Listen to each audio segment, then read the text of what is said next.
자, 오늘 우리에게 주시는 하나님의 말씀은 히브리서 11장 4에서 7절까지 말씀입니다. 히브리서 11장 4에서 7절까지 말씀 우리 함께 읽도록 하겠습니다. 우리 4절부터 읽습니다. 시작. 믿음으로 아벨은 가인보다 더 나은 제사를 하나님께 드림으로 의로운 자라 하시는 증거를 얻었으니 하나님이 그 예물에 대하여 증언하심이라. 그가 죽었으나 그 믿음으로써 지금도 말하느니라. 믿음으로 에녹은 죽음을 보지 않고 옮겨졌으니 하나님이 그를 옮기심으로 다시 보이지 아니하였느니라. 그는 옮기기 전에 하나님을 기쁘시게 하는 자라 하는 증거를 받았느니라.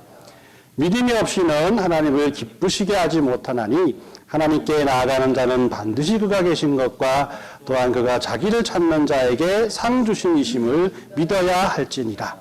믿음으로 노아는 아직 보이지 않는 일에 경고하심을 받아 경외함으로 방주를 준비하여 그 집을 구원하였으니 이로 말미암아 세상을 정죄하고 그 믿음을 따르는 의의 상속자가 되었느니라. 아멘. 자, 우리 지난달에 이어서 오늘도 우리 히브리서 11장을 통해서 그 믿음에 대해서 오늘 말씀을 나누려고 합니다. 믿음이라는 것이 뚜렷하게 이렇게 보이는 것이 아니기 때문에 우리가 이해하기 힘들 경향이 이렇게 많이 있어요. 우리가 구약 성경을 보면 뭐 주인공도 있고 스토리도 있고 해서 이 스토리를 따라서 계속 그 말씀을 읽다 보면은 그 말씀이 이해가 쉽게 되고 또 하나님께서 이 성경 이야기를 통해서 우리에게 무엇을 말씀하시는가를 우리가 확인할 수 있는 기회가 됩니다. 하지만 이 신약 성경은 특히나 뭐 마태마가 누가 요한 같은 경우에는 또 사도행전까지는 예수님과 또 사도들에 대한 스토리가 있기 때문에 아주 읽기가 쉽죠. 하지만 이 서신서에 들어가게 되면 많은 부분들이 조금은 힘들어질 수가 있습니다. 이 로마서나 그죠? 또 더 나아가서 우리 오늘 읽은 히브리서 같은 경우에는 구약과 신약의 기본적인 지식을 가지고 읽게 되면 조금나마 해석이 쉽게 되지만은 그렇지 못할 경우에는 상당히 이해하기 힘든 경우를 이렇게 많이 보게 돼요. 제가 이런 말씀을 소두에 드리는 이유는 여러분들 서신서 설교를 할 때는 그만큼 여러분들이 집중해야 된다는 것을 말씀드리기 위한 겁니다. 그리고 저도 또 서신서를 설교하기가 좀 힘든 경향이 있는 것 같아요. 뭐 그만큼 이해를 돕는 예화도 들어야 하고 또 그 예화가 또 여러분들과 공감하는 예화가 돼야 되지 않습니까? 그죠? 나름 저도 여러분들의 삶의 방식이나 환경과 다른 곳에서 살았기 때문에 또 모든 것들이 또 다른 경우가 있죠. 그죠? 특히나 또 이게 유머 코드가 다르기 때문에 제가 헛다리를 짚은 경우가 굉장히 많습니다. 그래서 여러분들께서 자세히 좀 들어보시고 또 집중해서 들어보시면 또 여기에 대한 또 하나님의 은혜를 많이 또 경험할 수 있을 것입니다. 자, 오늘은 앞에서 말씀드린 것 같이 믿음에 대해서 다시 한번 히브리서 11장을 통해서 말씀을 나누려고 합니다.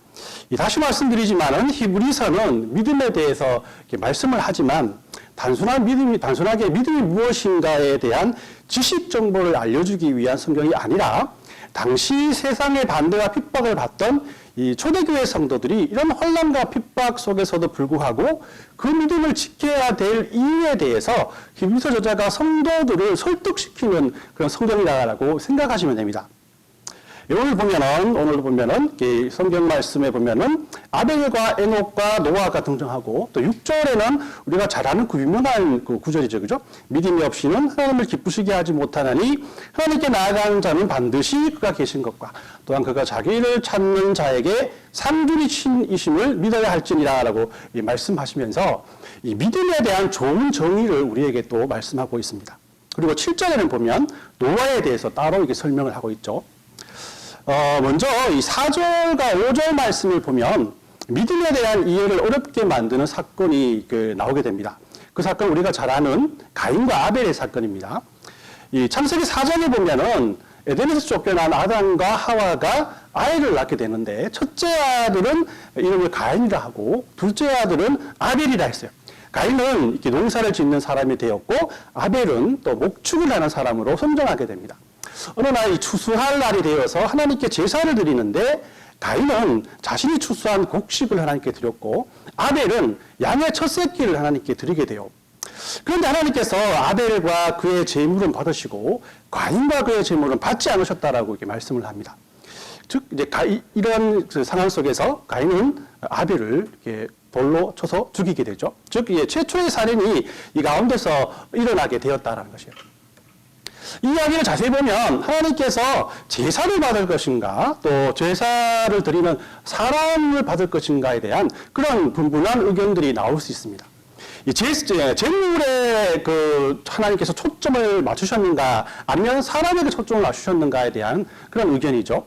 근데 히브리서의 설명을 보면 4절 말씀에 이렇게 이 사건을 설명하고 있어요. 4절 말씀 보면 믿음으로 아벨은 가인보다 더 나은 제사를 하나님께 드림으로 의로운 자라 하시는 증거를 얻었으니 하나님이 그 예물에 대해서 중언하심이니라. 그가 죽었으나 그 믿음으로써 지금 말하느니라 라고 말씀을 해요. 여기 보면 하나님이 그 예물에 대해서 중요하십니다라고 이렇게 말씀하셨기 때문에 하나님께서는 예배를 드리거나 사람을 이렇게 받으실 때 예물에 초점을 맞추는 것이 아닌가라는 생각을 하게 됩니다. 그러나 아벨이 하나님이 받으시기에 합당한 사람이었기 때문에 하나님께서 그의 예물을 받으신 것이라고 우리는 늘 해석하고 늘 그런 설교를 듣게 됩니다.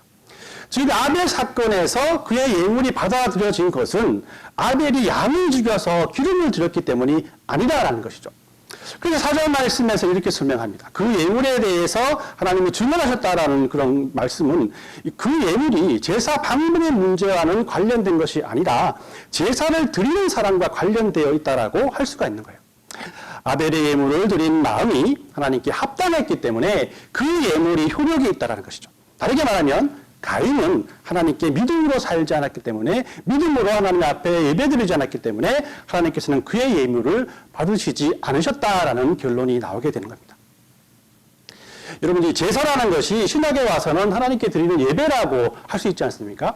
하나님께서 받으시는 예배는 예배 형식에 있는 것이 아니라 예배를 통해서 드리는 예물이나 어떤 종이나 양이 있는 것이 아니라 하나님에 대한 마음, 하나님에 대한 믿음에 있다라는 것이죠. 여러분이 아무리 좋은 선물을 받더라도 주는 사람이 어떤 사람인가에 따라서 이렇게 마음이 달라지지 않습니까? 그죠? 명품 브랜드를 이렇게 받아도 싫어하는 사람이 그 명품 브랜드를 받았다라고 하면은 그 명품 브랜드를 가지고 가는 것 그 자체가 부담이 됩니다. 그죠? 하지만 여러분들의 자녀들이 주는 선물은 비록 색깔과 디자인이 이 세상을 초월한 것들일지라도 형광색이나 아니면 이상한 그런 무늬가 있는 이런 것들을 사줄지라도 그것을 입고 다니는 그 자체가 기분이 좋아진다는 것이죠. 하나님께서 받으시는 예배는 다른 것이 아니라 신령과 진정으로 드리는 예배라는 겁니다. 이렇게 저렇게 해라 이렇게 지정해주면 쉬울 텐데 신령과 진정으로 드리라 하니까 너무 형이상학적이잖아요. 이 말은 뭐 어떤 말씀입니까? 바로 너희들이 하나님 앞에 예배 드릴 때 그 예배는 그 믿음으로 드리는 예배가 되어야 된다라는 그런 의미입니다. 하나님께서는 그를 사랑하시고 기뻐하는 자가 믿음으로 드리는 예배를 다 받으신다는 것이죠. 우리는 상한 갈대와 같고 꺼져가는 등불과 같은 존재라고 우리가 말씀을 통해 들었지 않습니까? 그러나 이런 연약하고 부족한 존재인 우리들을 위해서 하나님께서는 우리들에게 예수님을 보내주셨고 예수님의 공로로 구원받은 우리들이기 때문에 이 사실을 알고 믿음으로 나아가는 모든 사람들의 예배를 하나님께서는 받으신다라는 거예요. 그러나 결과는 어떻게 되었습니까? 하나님 앞에 제사를 드린 아벨은 어떻게 돼요? 영영무궁토록 잘 살고 잘 먹고 잘 살았습니까? 아닙니다. 곧바로 죽임을 당하게 되었다는 거예요. 세상적인 관점에서 보면 그는 무병장수해야 하고 떵떵거리며 살아야 합니다. 하지만 그는 일평생 하나님께서 받으시는 예배 한 번 딱 드리고 그 다음에 죽임을 당하게 된 거예요. 아벨은 비록 세상의 세상에서의 그런 보상들이 없는 상황 속에서도 하나님께서 받으시는 예배가 무엇인지를 우리에게 최초로 알려주고 이 세상을 떠난 사람이 되었다는 겁니다. 또 역시 본문에 나와 있는 에녹은 하나님과 동행하는 삶을 살았다라고 이렇게 말을 해요. 죽음을 면하고 하나님의 보좌 앞으로 나갔다라고 말씀을 합니다만은 이 세상 권력자들이 그렇게 애타게 찾던 영원한 생명을 누렸다고는 하지만 에녹은 하나님께 그런 세상적인 보상을 받지 못한 사람이라고 할 수 있어요. 왜냐하면 그가 죽음을 면했을 뿐 영원한 생명이라는 것을 이 땅에서 찾은 것이 아니라 하나님께서 하늘의 보상으로 그에게 준 것이라고 성경은 우리에게 말하고 있기 때문이라는 겁니다. 여러분들 또한 노아는 어떻습니까? 노아는 보지 않는 일에 경고를 받고 하나님의 말씀에 따라 순종하며 방주를 준비했다라고 말씀을 해요. 노아가 하나님에 대한 믿음을 가지고 몇 년 뒤에 비가 올 것이다 하면서 육지에 큰 배를 짓는 그런 모습들을 보면서 세상 사람들이 그 모습을 보았을 때 이야 하나님의 복을 받은 사람이구나라는 그런 생각을 했겠습니까? 세상 사람들은 그를 미친 사람이요 참 관종이다라는 생각을 했습니다. 하지만 결국 그는 그의 가족만이 홍수에서 살아남는 하나님의 보상을 받게 되었다는 것입니다. 세상은 멸망당할 것 같은 어떠한 징조도 보이지 않았지만은 노아는 맨 땅에 방주를 지은 것을 볼 때 그가 세상에서 홍수가 날 것이고 그 홍수에서 우리 가족만 살 것이다라는 그런 믿음을 가지고 이런 행동을 한 것이 아니라 하나님께서 어떤 보상을 해줄 것이라는 것을 전혀 문제 삼지 않고 그렇게 하나님께 하시라 하니까 그런 행동을 했다라고 성경 우리에게 말하고 있다는 것이에요.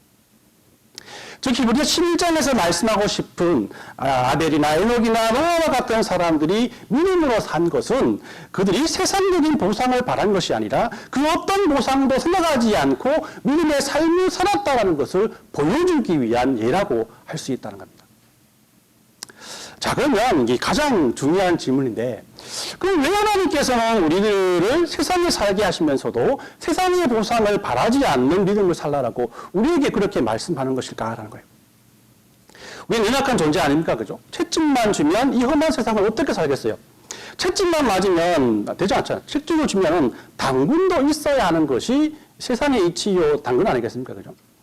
하나님을 섬기며 살아가는 사람이나 가정은 거기에 맞는 세상의 보상도 줘야 사람들이 볼 때 은혜가 되지 않겠습니까? 그러나 하나님께서는 우리들의 잘못된 선택을 그대로 내버려두는 그런 성향들을 우리 성경 속에서 찾아볼 수가 있는 거예요. 자, 이 질문에 대해서 히브리서 11장 6절 말씀은 이렇게 우리들에게 말합니다. 다시 한번 읽어드립니다. 믿음 없이 하나님을 기쁘시게 하지 못하나니 하나님께 나아가는 자는 반드시 그 계신 것과 또한 그가 자기를 찾는 자에게 상 주시는 이심을 믿어야 할지니라. 라고 말해요. 여기서 우리가 주목해야 할 것은 분명 하나님께서는 믿음으로 나오는 사람에게 상을 주신다라고 말씀을 하고 계십니다. 앞에서는 세상의 상을 바라지도 말라라고 하신 분이 여기서는 또 분명히 내가 상을 준다라고 이렇게 말을 하시는 거예요. 이게 어떻게 된 것이냐 하는 것이죠. 저는 우리가 이 상의 개념을 약간 바꾸어야 이 말씀이 쉽게 이해될 것이라고 여러분들에게 말씀드리고 싶습니다. 여기서 상 주신 이심을 믿어야 할지니라 할 때 상 주시는 이라는 단어를 헬라어에서는 비스타포도데스라는 그 단어를 사용을 해요. 그 뜻이 뭐냐면 영어로 보니까 one who pays wage라는 뜻이에요. 한국말로 뭡니까? 급여를 주는 사람, 삭스를 치르는 사람이라는 그런 뜻이겠죠. 그죠? 근데 영어 성경에서는 이것을 리워더라고 이렇게 말씀을 하더라고요. 이 한국어 성경은 영어를 그대로 번역해서 사용하기 때문에 사람을 상 주는 사람, 상준이라고 표현을 하게 됩니다. 그래서 이게 헬라어의 의미로 본다면 이 말씀은 하나님께서 일하는 것에 대한 삭슬 잊지 않는 분이다라고 이렇게 설명을 할 수가 있는 거예요.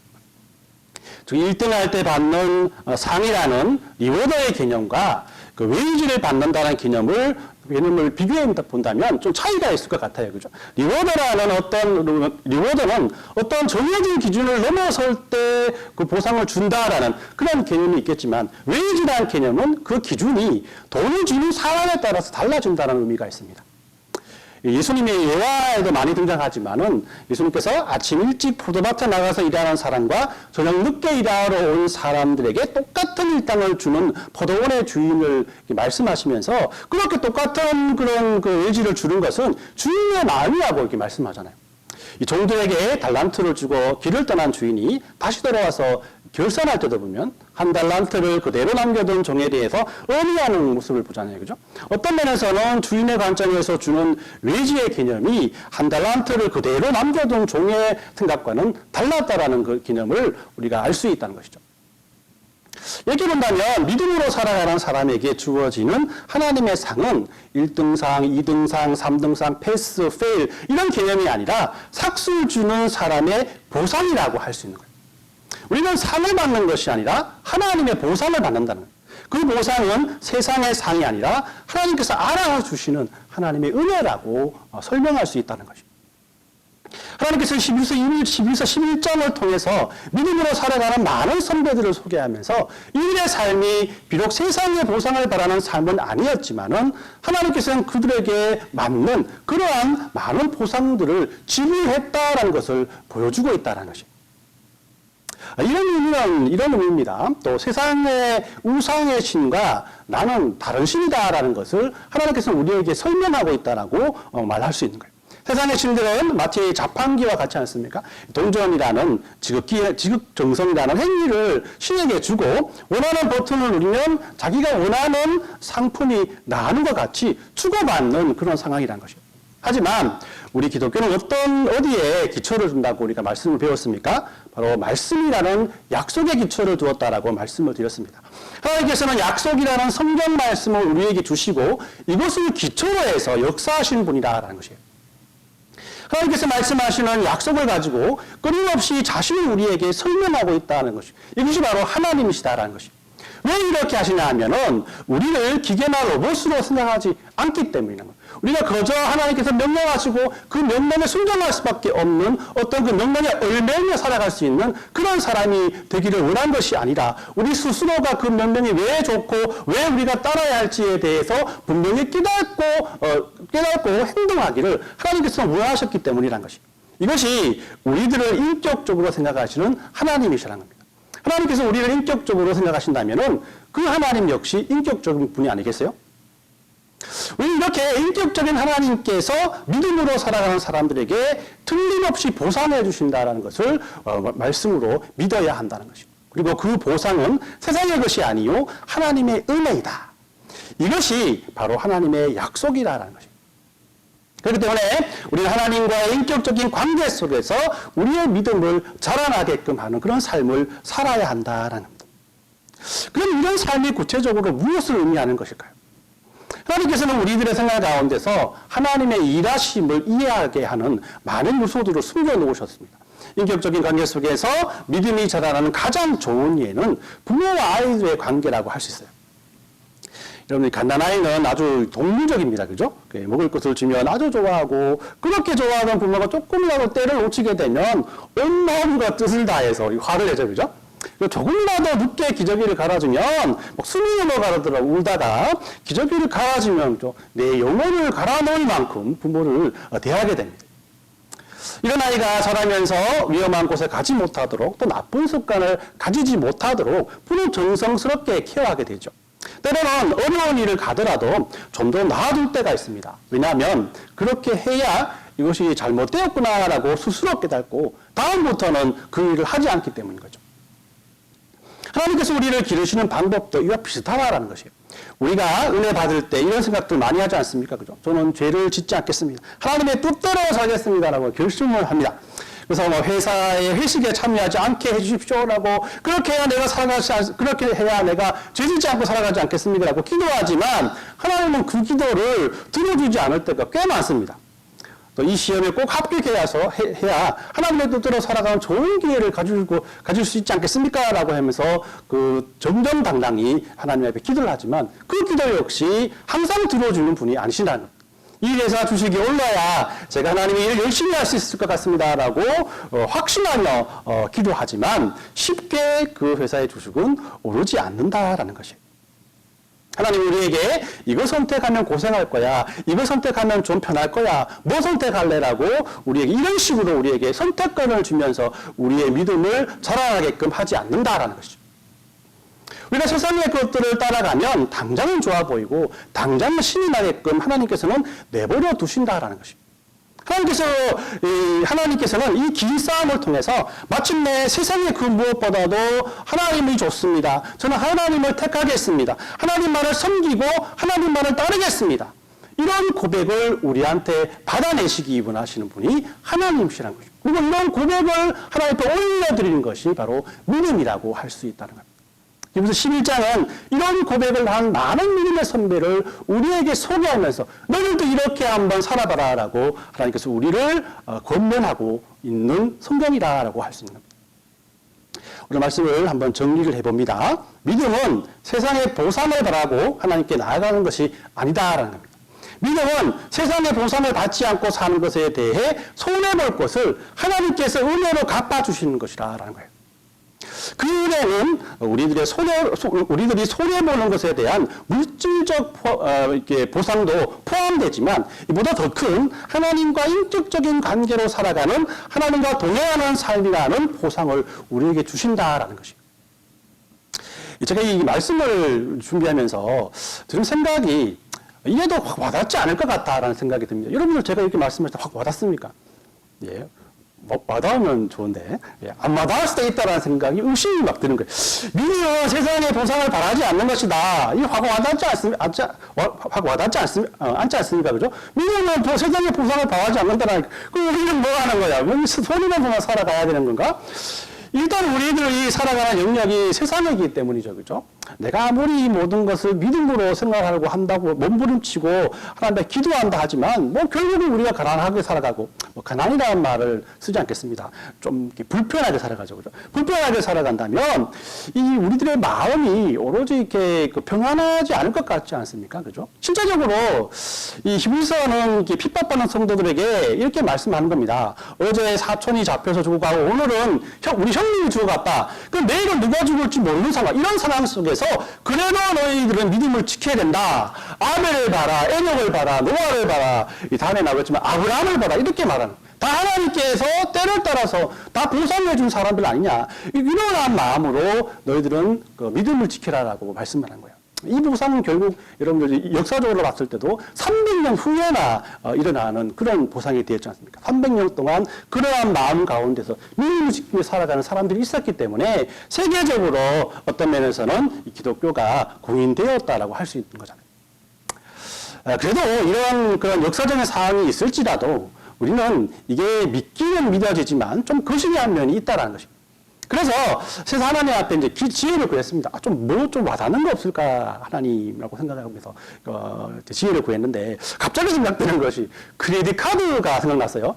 뭐 이런 틀림없이 좋은 예가 되지 않습니다. 저는 크레딧 카드를 참 싫어하는 그 크레딧 빚 때문에 진짜 머리가 나는 생각을 한번 한 적이 있습니다. 그래서 이런 그런 그 크레딧 카드에 대해서 어떻게 이걸 좀 이렇게 예화가 될 수 있을까라는 생각을 했어요. 그러니까 절대 이것은 좋은 예화가 아닙니다만은 여러분들에게 확실한 믿음에 대해서 설명하기가 쉬운 것이 아닌가라는 생각을 해봅니다. 여러분들 카드 많이 쓰시지 않습니까? 또 카드 빚 때문에 좀 고생 많이 해보셨죠? 자, 크레딧이라는 단어 자체는 라틴어의 크레도스라는 믿음, 신뢰라는 그런 단어에서 나왔거든요. 크레도스 하니까 뭐 차 좋아하시는 분들은 이야, 우리 예전에 기아에서 나온 크레도스 자동차가 생각날 한데 그때 그 크레도스도 역시 신뢰와 믿음이라는 단어, 똑같은 단어를 사용했습니다. 아무튼 크레딧 카드의 시스템에 대해서는 다 잘 알 겁니다. 그죠? 은행에서 신뢰가 쌓이는 사람에게 현금 없이도 그 현금 서비스를 할 수 있도록 빌려주겠다라는 것이죠. 그러나 앞으로 갚아야 될 것에 대한 것이 가장 큰 문제 아니겠습니까? 그죠? 정기적으로 돈이 들어오는 사람이 아닌 이상 이 카드를 사용하지 말라라고 그런 권고가 있고 또 그렇게 정기적으로 들어오는 사람들일지라도 그 정기적으로 들어오는 돈보다 더 많은 돈을 쓰면 안 된다, 망한다라고는 그런 사실을 알고 있습니다. 가장 좋은 것은 누군가 이 크레딧을 다 갚아주면 금상첨화지겠죠, 그죠?